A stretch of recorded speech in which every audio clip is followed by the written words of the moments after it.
आज के स्टडीज के इस लेक्चर में बात होगी कुछ ऐसे सबूतों की जो आमतौर पर आपके पास ही सबूत होते हैं, और अगर इन सबूतों को सही तरीके से गुपचुप तरीके से छुपवाकर इन्हें कोर्ट में पेश कर दिया जाए तो ऐसा हो सकता है कि पत्नी को जेल हो सकती है, पत्नी केस हार सकती है, पत्नी सबूत देखने के बाद पत्नी की हालत खराब हो सकती है, डर पैदा हो सकता है कि ना जाने अब कोर्ट हमें कितने साल के लिए जेल भेज सकती है। जय जनेन्द्र, मुकेश जैन। वीडियो को लाइक और शेयर कर दिए, और इस तरह जजमेंट्स पाने के लिए यानी किसी जानकारी के लिए दिए गए नंबर पर आप हमें संपर्क कर सकते हैं। चलिए शुरुआत करते हैं। नंबर 1,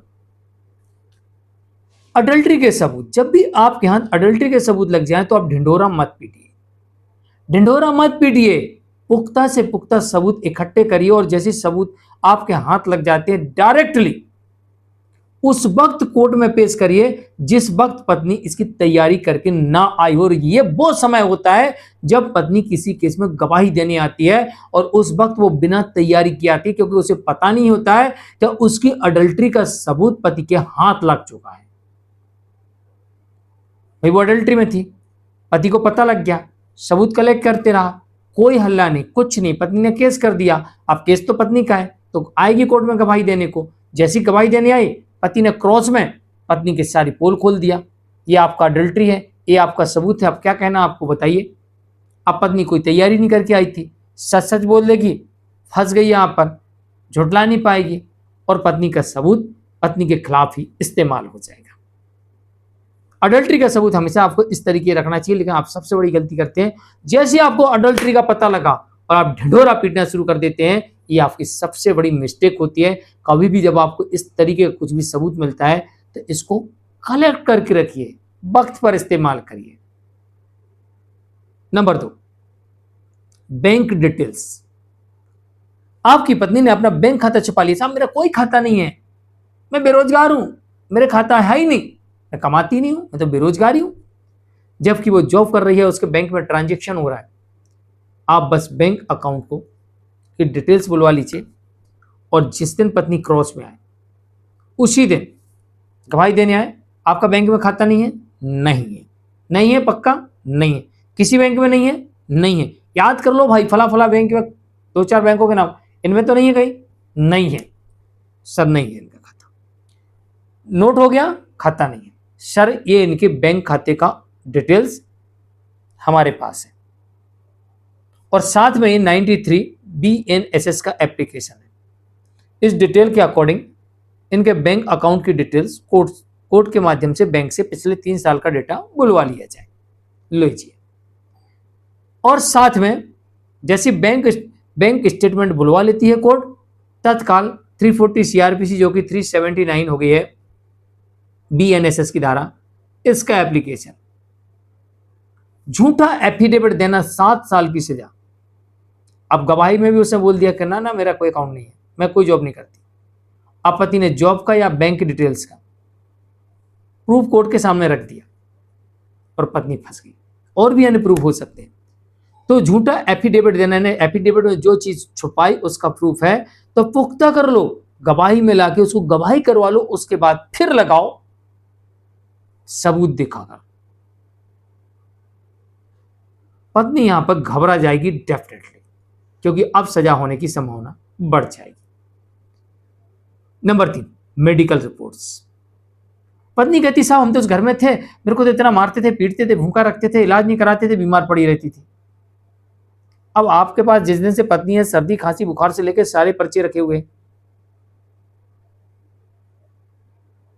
और जैसी गवाही में आए, हाँ हमको मारते थे, पीटते थे, भूखा रखते थे, मैं तो बीमार पड़ गई थी, जान बचा के भागी हूं। तो फिर इलाज किसका चल रहा था भाई?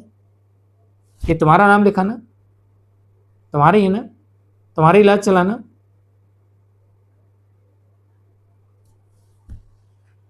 ये एक झूठे यहां पर पकड़ा ऐसे जा सकता है। अत्याचार के सबूत, अगर वाइफ ने कोई भी अत्याचार किया है तो उसके प्रूफों को सही तरीके से पेश करिए। ऐसे सबूत डिजिटल है तो फटाफट पेश कर दीजिए ताकि उन फॉरेंसिक लैब से वेरीफाई हो किया जाए। या फिर कोई भी ऐसा फिजिकल सबूत है तो आप उसे सही तरीके से प्रस्तुत करिए। नंबर 5, चोरी करने का सबूत। पत्नी कहती मेरा सारा स्टेशन इनके घर में रखा हुआ है, मेरा सामान इनके घर में रखा हुआ है, इनने मेरे को मार पीट के घर से भगा दिया। आप गवाही बुला लीजिए, आ जाइए। भगा दिया, किसके सामने, कब, ऐसा वैसा, ठीक है, सब पूछ लिया, समय दिनांक तारीख सब पूछ लिया। हुजूर, ये कुछ फोटोज है जाते हुए और चोरी करते हुए और सामान ले जाते हुए और हमको मारते पीटते हुए, और इसी फोटोज का ये पूरा का पूरा वीडियो है ओरिजिनल विथ प्रमाण पत्र के साथ। इसे हुजूर फोन से भिजवा के वेरीफाई करवा लीजिए, ये झूठ बोल रही है। कोर्ट के सामने झूठी गवाही देना और हम गवाही को पुष्ट कर रहे हैं, आपने झूठ बोला, आपका सबूत सोने पे सुहागा की तरह काम करेगा और पत्नी का झूठ सामने आ जाएगा।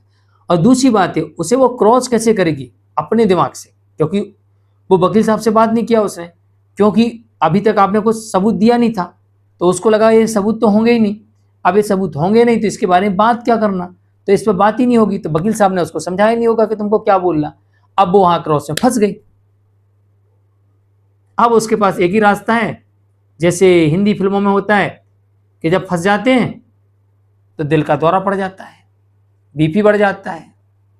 बस यही है कि वह गवाही के दौरान या तो दिल का दौरा पड़ जाए या बीपी बढ़ जाए, शुगर बढ़ जाए और वहाँ बेहोश हो जाए, हॉस्पिटल चली जाए, गवाही उस दिन टल जाएगी।